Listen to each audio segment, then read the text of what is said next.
जय हिंद दोस्तों, स्वागत है आप सभी का आपके अपने YouTube चैनल नॉलेज पंडित पर। मैं रंजीत पांडे आपके लिए लेकर आया हूं इस वीडियो में साइंस के मोस्ट इंपॉर्टेंट 50 प्रश्न। हाल ही में प्रतियोगी परीक्षाओं में सिलेक्टेड टॉपिक से साइंस में क्वेश्चन बने थे। उन्हीं टॉपिक्स को ध्यान में रखते हुए 50 प्रश्न इस वीडियो में मैं आपके लिए लेकर आया हूं। चेक करिए क्या ये प्रश्न आपसे बनते हैं, और अगर बनते हैं तो सारे क्वेश्चन आपसे सही होना चाहिए।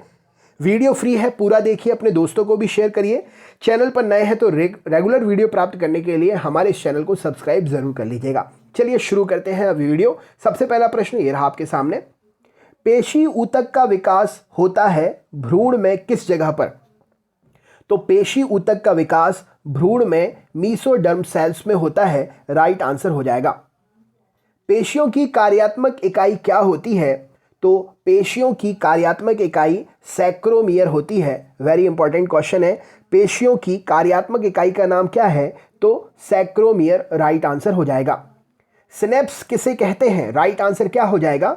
तो सिनेप्स क्या होता है? दो समीपस्थ न्यूरॉन के बीच का क्षेत्र सिनेप्स कहलाता है। दो न्यूरॉन्स के बीच का गैप सिनेप्स कहलाता है।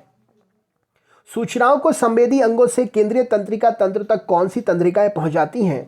तो सूचनाओं को संवेदी अंगों से केंद्रीय तंत्रिका तंत्र तक जो है चालक तंत्रिकाएं पहुंचाती हैं। राइट आंसर हो जाएगा इस प्रश्न के लिए चालक तंत्रिकाएं। नेक्स्ट क्वेश्चन देख लेते हैं।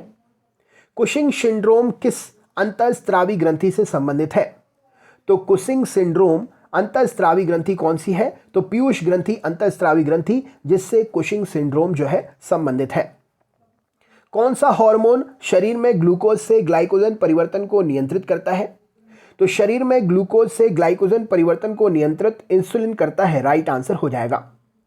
थायराइड ग्रंथि की अति सक्रियता का क्या परिणाम होता है? सही उत्तर क्या है? तो थायराइड ग्रंथि की अति सक्रियता का परिणाम होता है ग्वाइटर रोग का होना। वक्र में जल के पुनः अवशोषण को नियंत्रित करने वाला हार्मोन कौन सा है? तो वक्र अर्थात किडनी में जल के पुनः अवशोषण को नियंत्रित करने वाला हार्मोन डाईयूरेटिक हार्मोन है। सही उत्तर हो जाएगा। तंत्रिका कोशिकाओं की छोटी धागेनुमा संरचना क्या कहलाती है? तो तंत्रिका कोशिकाओं में छोटी छोटी धागेनुमा संरचनाएं होती हैं, जिन्हें हम डेंड्रॉइड्स कहते हैं।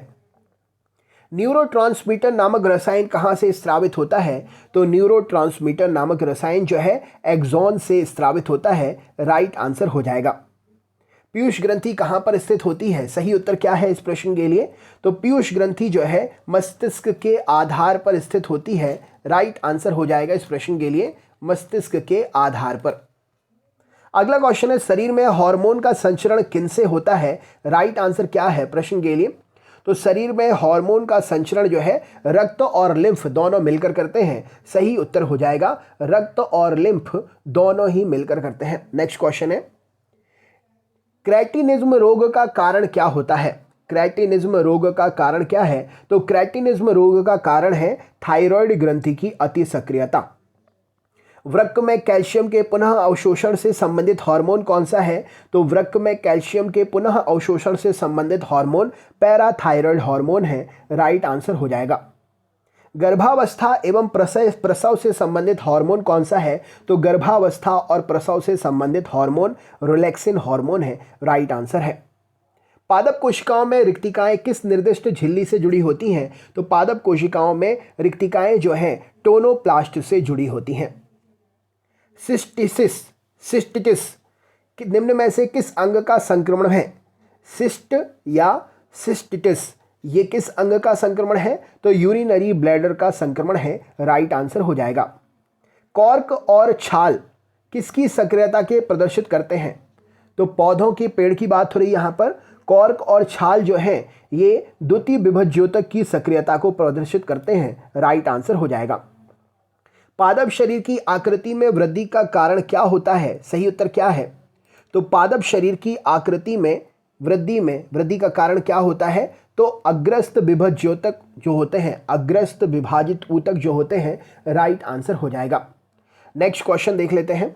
पौधे की चौड़ाई या मोटाई किसकी सक्रियता के कारण होती हैं? तो पौधे की चौड़ाई या मोटाई जो है पेड़ में उपस्थित पार्श्व सक्रियता के कारण होती हैं। कैम्बियन का निर्माण किससे होता है? सही उत्तर क्या है? तो कैम्बियन का निर्माण प्राग एधा प्राग टिश्यू। राइट आंसर हो जाएगा इस प्रश्न के लिए प्राथमिक टिश्यू। अग्रस्त कोशिका सिद्धांत किसने दिया था? राइट आंसर क्या है? तो अग्रस्त कोशिका सिद्धांत जो है ये हॉफमस्टर ने दिया था। राइट आंसर हो जाएगा। किस वैज्ञानिक ने ऊतक जन परत की कार्यप्रणाली या उसका भविष्य सुनिश्चित बताया गया? तो किस वैज्ञानिक ने ये काम किया था? तो ऊतक जन की कार्यप्रणाली के बारे में और भविष्य सुनिश्चित करके हैंस्टीन ने इसके बारे में जानकारी दी थी। मृदूतक किस प्रकार का ऊतक होता है? राइट आंसर क्या है? तो मृदूतक एक प्रकार से सरल ऊतक होता है। सही उत्तर हो जाएगा। वायु ऊतक का प्रमुख काम क्या होता है? राइट आंसर क्या है प्रश्न के लिए? तो वायु ऊतक का प्रमुख काम जो है ये होता है उत्प्लवन करना। वायु ऊतक पौधों में जो जलीय पौधे होते हैं उनमें पाया जाता है और ये प्लवन मतलब तैराने का काम करते हैं, यानी कि उन जलीय पौधों को तैरने में मदद करता है। नेक्स्ट क्वेश्चन है, पादप कोशिका में लचीलापन किसके कारण से होता है? तो पादप कोशिका में लचीलापन जो है उसमें स्थूल ऊतक की उपस्थिति के कारण होता है। राइट आंसर हो जाएगा इस प्रश्न के लिए। अगला क्वेश्चन है, मनीला हेम्प किसका उदाहरण है? सही उत्तर क्या है इस प्रश्न के लिए? तो मनीला हेम्प जो है फ्लोएम रेशे का उदाहरण है। सही उत्तर हो जाएगा। शब्द जाइलम का गठन किसने किया? राइट आंसर क्या हो जाएगा इस प्रश्न के लिए? तो जाइलम शब्द जो है ये नेजली ने दिया। राइट आंसर हो जाएगा। लिग्निन का स्थूलन कितने प्रकार का होता है? राइट आंसर क्या है इस प्रश्न के लिए? तो लिग्निन का स्थूलन जो है 5 प्रकार से होता है। सही उत्तर हो जाएगा। कैल्शियम कार्बोनेट के क्रिस्टल क्या कहलाते हैं? राइट आंसर क्या है? तो कैल्शियम कार्बोनेट के क्रिस्टल जो है सिस्टोलिथ कहलाते हैं। सही उत्तर हो जाएगा। निम्न में से रबर का स्रोत क्या होता है? सही उत्तर क्या है? तो रबर का स्रोत निम्न में से जो है हीविया है, हिबिस्कस, हीविया। राइट आंसर हो जाएगा। एस्टेरोस्क्लेरोइड्स किस में पाई जाती हैं? तो एस्टेरोस्क्लेरोइड्स जो है ये पाई जाती हैं चाय की पत्ती में, एस्टेरोस्क्लेरोइड्स। नेक्स्ट क्वेश्चन है, मृदूतक कोशिकाओं की कोशिका भित्ति कैसी होती है? सही उत्तर क्या है? तो मृदूतक कोशिकाओं की कोशिका भित्ति सेल्यूलोज की बनी होती है। राइट आंसर है। उपचर्म की विशेषता क्या है? राइट आंसर क्या हो जाएगा? तो उपचर्म की विशेषता मरुद्भिद। राइट आंसर हो जाएगा इस प्रश्न के लिए। नेक्स्ट क्वेश्चन है, मंड आच्छद किसे कहते हैं? तो मंड आच्छद जो है अंतस्त्वचा, हमारी त्वचा के बीच की जो त्वचा होती है जो वसा से फुलफिल होती है, मंड आच्छद अंतस्त्वचा को कहते हैं। फेलोजन क्या है? राइट आंसर क्या हो जाएगा? तो फेलोजन जो है काग एधा, एक प्रकार से काग टिश्यू है। सही उत्तर हो जाएगा। वार्षिक वलय कहाँ पर बनते हैं? राइट आंसर क्या है?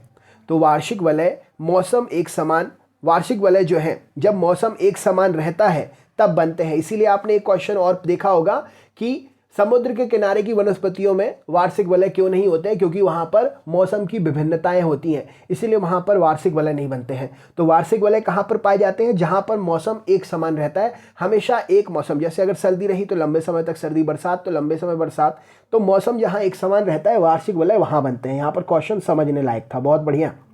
पेरिडर्म किससे संबंधित है? तो पेरिडर्म किस किस से मिलकर बनता है? तो कार्क से, कार्क कैम्बियम टिश्यू से और दूसरे वल्कुट टिश्यू से पेरिडर्म बनता है। ये पौधे की ऊपरी त्वचा है जो तने पर हम स्पर्श करके देख पाते हैं। कैलोस क्या कहलाता है? तो कैलोस क्या है? कैलोस कार्बोहाइड्रेट है। राइट आंसर है। जिम्नोस्पर्म के फ्लोएम में क्या अनुपस्थित होता है? तो जिम्नोस्पर्म कैटेगरी में जो फ्लोएम होता है उसमें क्या अनुपस्थित होता है? तो सहकोशिकाओं की अनुपस्थिति होती है। सही उत्तर हो जाएगा। तो दोस्तों ये था आपका साइंस का practice test set paper. Video कैसा लगा कमेंट करके ज़रूर बताइए। अपने दोस्तों को ज़्यादा से ज़्यादा शेयर करिए जिससे और भी दोस्त अपनी क्लास में जुड़ सकें। रेगुलर वीडियो अपलोड होते हैं तो आप हमारे चैनल को सब्सक्राइब ज़रूर कर लीजिएगा अगर नहीं किया है तो। चलिए दोस्तों, तो मिलते हैं आपसे नेक्स्ट वीडियो में। बहुत बहुत धन्यवाद। जय हिंद, भारत माता की जय, जय श्री महाकाल।